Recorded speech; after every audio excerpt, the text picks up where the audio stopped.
Paramount Print is one of several Sovereign Award winners we'll see on the program racing on Saturday's card of racing here at Woodbine. And a future Sovereign Award winner is right to my right, and that is Lisa Blow alongside yours truly, Jeff Bratt. You're watching Woodbine Racing Live, and we walked in today and something just felt different. And then I said to myself, oh yeah, self.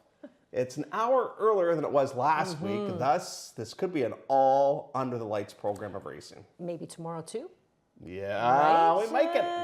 It's supposed to be over. Oh, it's supposed to be rainy tomorrow, right? Yeah, 80% chance of rain for tomorrow, and we are hopeful that we'll have some grass racing over the weekend as well. But the other bad news is that the S word shows up on Sunday.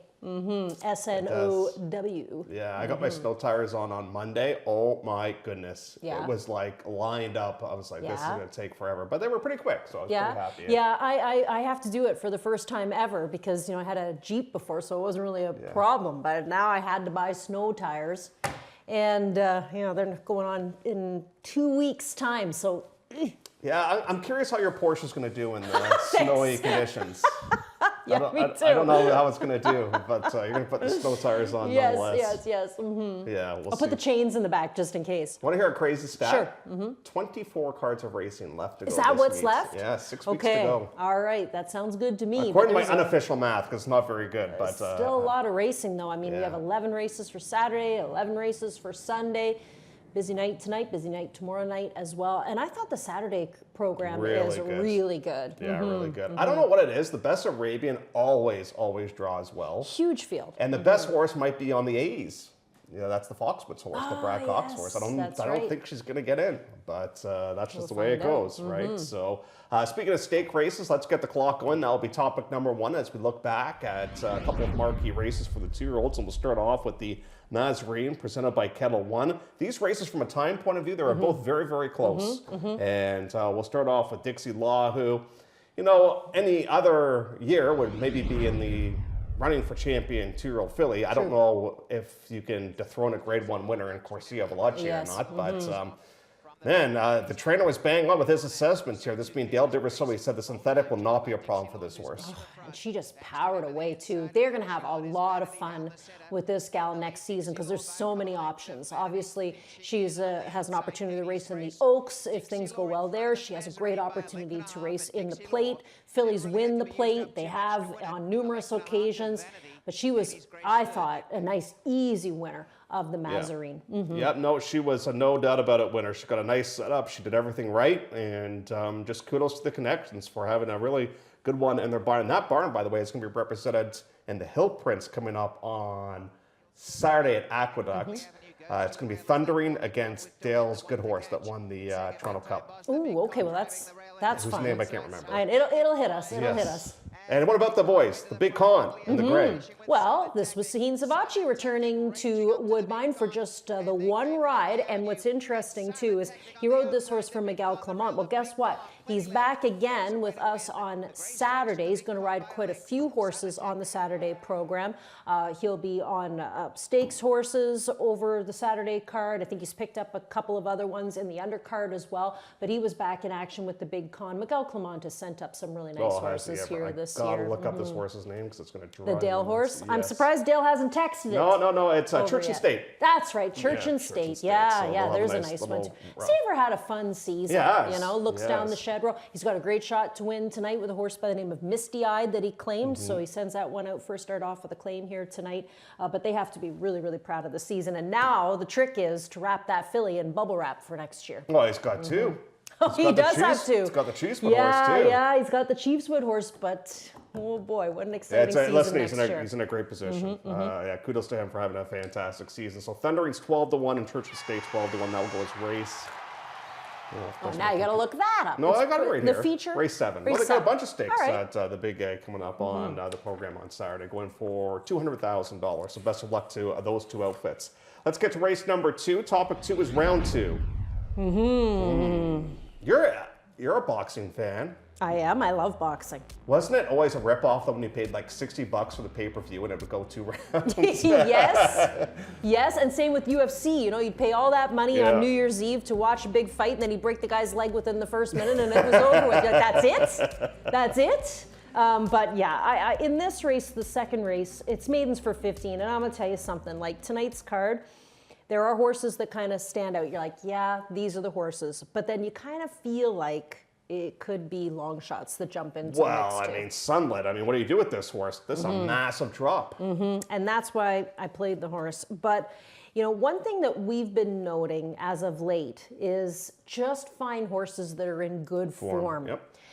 Even if those horses in good form are moving up in class, there's still horses that you should be paying attention to. Now, this one doesn't follow that trend because this is a horse who's been beaten double digits, but it's a big, big drop from 40 in for $15,000 for this filly. And we're seeing that this time of year. We've been seeing this for a while now. The big outfits, you know, flushing out the horses that they don't want to be part of the team for next year to make room for more 2-year-olds next season. But this one is actually owned by Bernard and Karen McCormick. So I'm sure they're hoping that this filly gets a win here because they likely have the mare and they want to have, you know, the mare produce a winner. A winner is a winner as far as a breeder is concerned. So the blinkers go on here today on this one.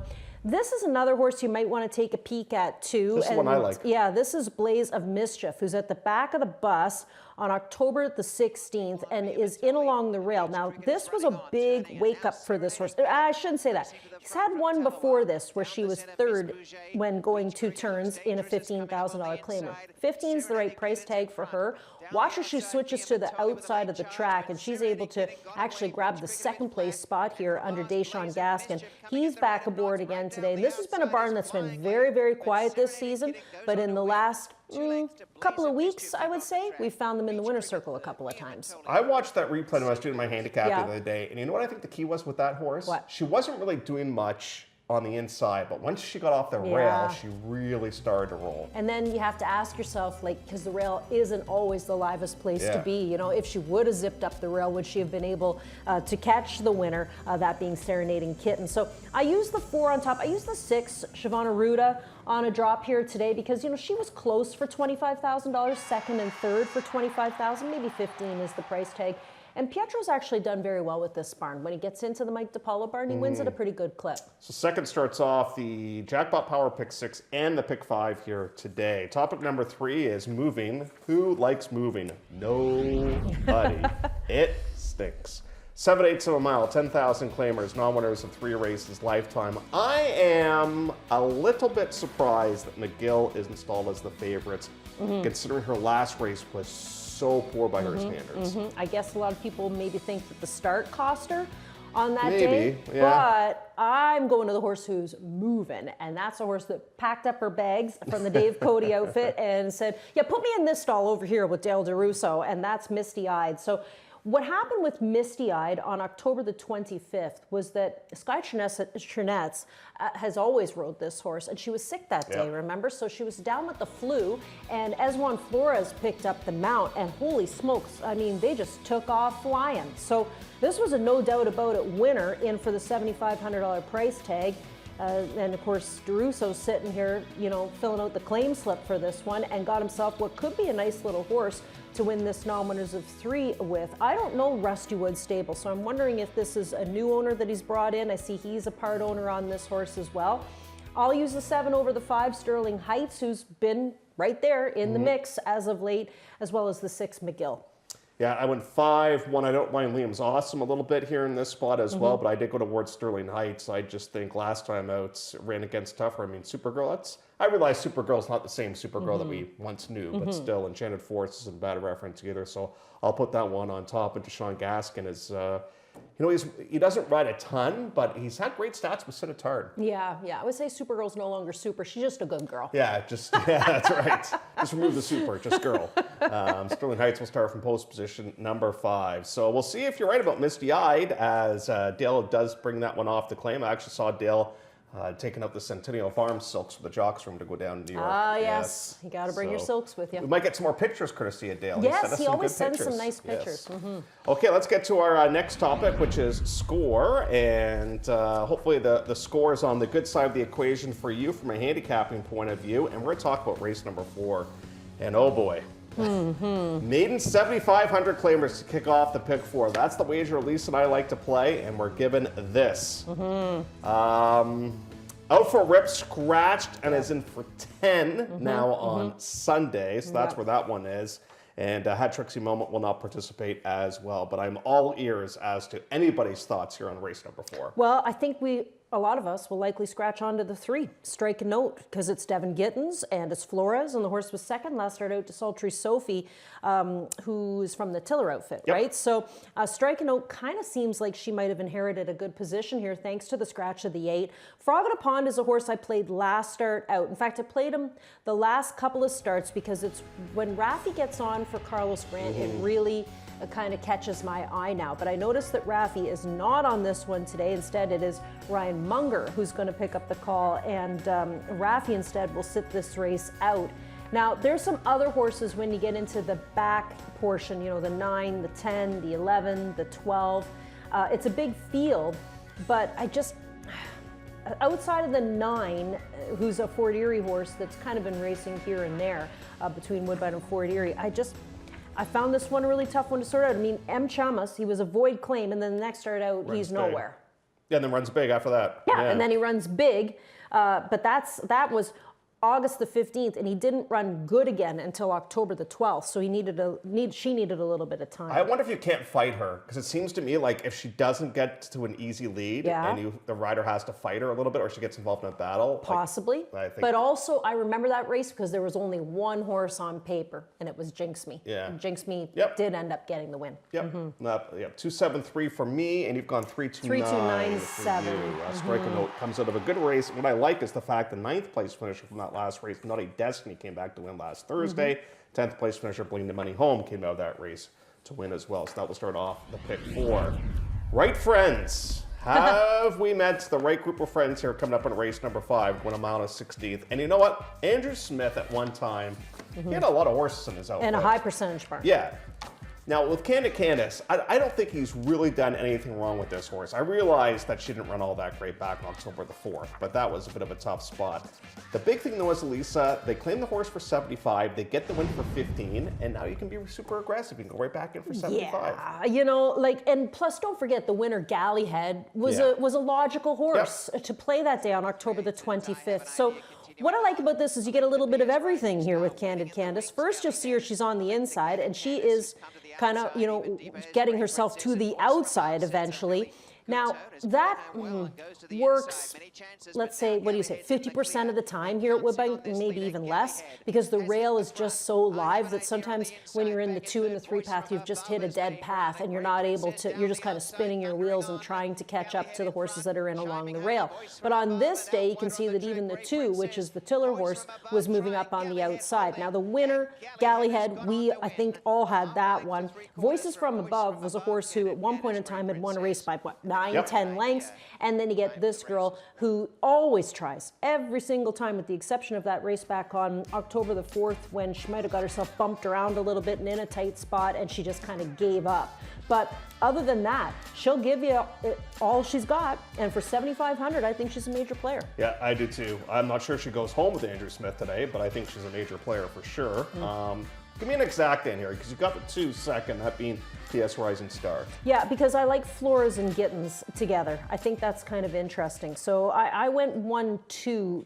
I love the one horse. I mean, she is a key, I think, on today's program, because outside of that, Jeff, now we have to start looking at Fort Erie horses that we think can get into the mix. And so far, we have yet to see Fort Erie horses really, I guess, catch our eye. Well, not even threaten. No, you know, nothing. That's the thing. Like, none of them have really even hit the board to this point. I went towards Emerald Lake, but I don't know if she really wants to go around 2 turns or not. So I think a lot of pick 4s and pick 5s and pick 6s are going to focus in there on Candace. You know, I think the more you kind of look at these Fort Erie horses, the more you're going to find out you're looking at some tired horses, because they race a lot. They do race a lot. It's a short meet, but they dance a lot of dances. Exactly. Race 6 will start off the late double. We're going to go a mile and a 16th in here. And in the 6th race of the day, we're going to go for a purse of $40,700, and we got a rematch. I love rematches in sports. Now, how do you handicap a horse like a Fish Mooney, who comes off an extended layoff and has a really big race? Like, do you think there's possible regression here today, or do you think there's possible improvement here today? Well, I was thinking that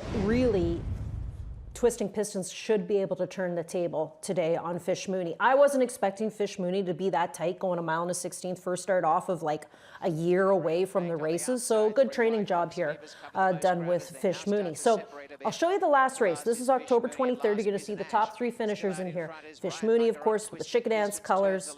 He's the one horse on the rail. And then you have Twisting Pistons. This is a horse on the front end that Ryan Munger is riding for Sittard. That's a strong jockey-trainer combo.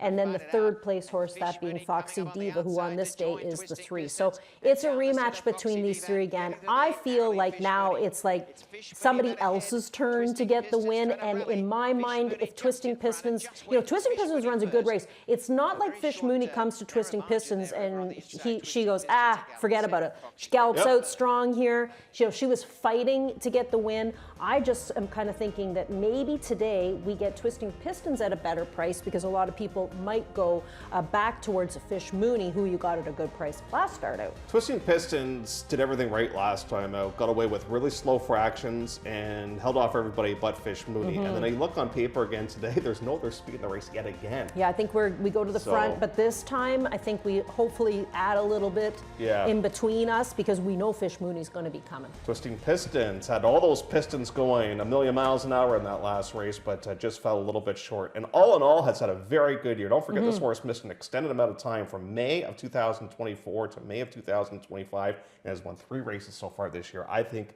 Lou Tucci, if I would have told him that at the start of the year, he would have taken that and run. With a horse that's missed that much time. So we're going to bank the 25 seconds, and we'll get to our final topic here today. And that is going to be plays of the day. And you, my friend, will go first in here. Let's see if we can't go 4 for 4 with the plays of the day. I'm going to go 3 for 4 because one of mine scratched out for a rip. But we're going to see that horse on the Sunday program instead. So we talked about Misty Eyed going off with a claim. I like that one here today. Candid Candace, I think, is a key on today's program as well. And Twisting Pistons, I just want this horse to hold on. Like I said, go to the front and hold on here, Ryan. I think we have some the same. Candid Candace for sure. Sterling Heights is my best bet coming up in race number 3. My price play will be Frog in a Pond. It's the blow-off angle with that one. And that one going in race number 4. I actually like the fact they're making an equipment change with that one, so we'll give Frog in a Pond one last chance. And my repeat threat is going to be Fish Mooney. I think it's Fish Mooney or Twisting Pistons. Yeah, it's the logical exactor, I think. So watch the Steve Attard horse. Of course. Woodbine TV Prod, give me a vote of confidence by saying Frog in a Pond is to beat the fave play. Doug going towards Candid Candace. I can easily see why he's making that one his best bet. And Serenading Amaya. That's where Ron's going to go with his That's in the best last. bets. Yeah. Wait a minute. Are we? Yeah, Serenading Amaya. Did they have her down as a 7? She's the 9. Well, and the horse is 6-1. The horse is 8-5. Oh, okay. So we're gonna get that fixed. But yeah. Okay. It's the 9 Serenading Amaya there in the last. I wish we're gonna get 6-1. I put her up on top too. So did I. That's the Jackpot High Five finale. Goes as race number 7 on the program. Clocker report time. We have one for you as per usual on a Thursday, and this is Mrs. Hot Shots. That's what I have to call Lisa when she wins 5 or 6 on a day. That's Ms. Hot Shot. She rolls into the studio with a swagger. I say, hey, Hot Shot. Willie Armada will send out this one, and worked on a slow track back on October the 25th, and I might be able to wire the field coming up in race number 7 on the program. That's Mrs. Hot Shot. I think that's the first Willie Armada horse we've seen this season that made the Clocker list. And Ernie Perry is hoping to have a late season surge. He had a nice winner the other day with the Darren Glennon horse at a big number. I think it was last Thursday, as a matter of fact. Anything else? We got time. You know, anything that has struck your interest with the Best Arabian or the Maple Leaf? You know what I thought was interesting? Or the Autumn? Emma Wilson riding Caitlin Her Greatness. Now, Ron's tweet kind of threw me off a little bit because he said it's her final start. Does that mean her final start here or final start of her campaign? We're going to have to find that out. Ask Kevin. But I found that really interesting. Yeah, so that's cool. So we're going to have her. We got the Clermont horses that look really good in the Best Arabian as well. Sabachi's coming back into town again. The Maple Leaf, no real strong contender in that race. And then you get to the Autumn. The Autumn, you get Swift Delivery. What happened to Dresden Rowe last time out? I have no idea. You got a new rider on Paramount Prince. You've got the horse that was good to you, Fantastic again. Was that the horse's name? The one that Victor Espinosa is going to ride too. So there's some pace in that race as well. It's going to be a fun day on Saturday. And on Sunday, just For any of you who have been following the condition book, we'll have our very first A of the Then for 2-year-olds. Yeah. And if we are on the turf, that will be our last turf race of the season. And here's one that's looking right at you, Jeff. So yeah, what number is that? Let's just see. The groom is going to turn around in here. I can't see because she's short. It's not the 4. It's the 1. Ah. 7-2. Looked right in the studio at Elisa and I. And that is one by the name of Remarkably Human. Owned by Shalini Goel, who, everybody knows her around these parts. This must be a private sale since the last race. This is the first horse I've seen her own in a while, so welcome back. She had horses throughout the day, though, didn't she? Sure she did. Yeah. Her and Bob Newman, they used to have quite a few horses. Right. And, she did a lot of people's accounting for many, many years, including mine here. 22 minutes to go before race number 1. When we get to you after the commercial break, we will tell you more, not only about Remarkably Human, but all of her friends.